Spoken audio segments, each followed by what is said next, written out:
don't invest in a company if all of the founders have left.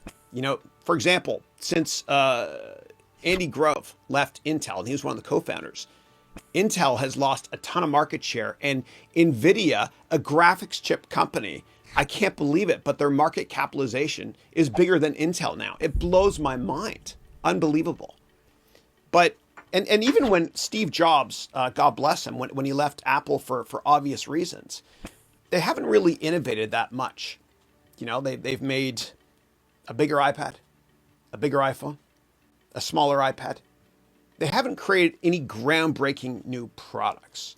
And so the image you see here, it's an article that I wrote on VentureBeat.com when I worked in the venture capital industry. VentureBeat is the number one, humbly, the number one place to read up on venture capital.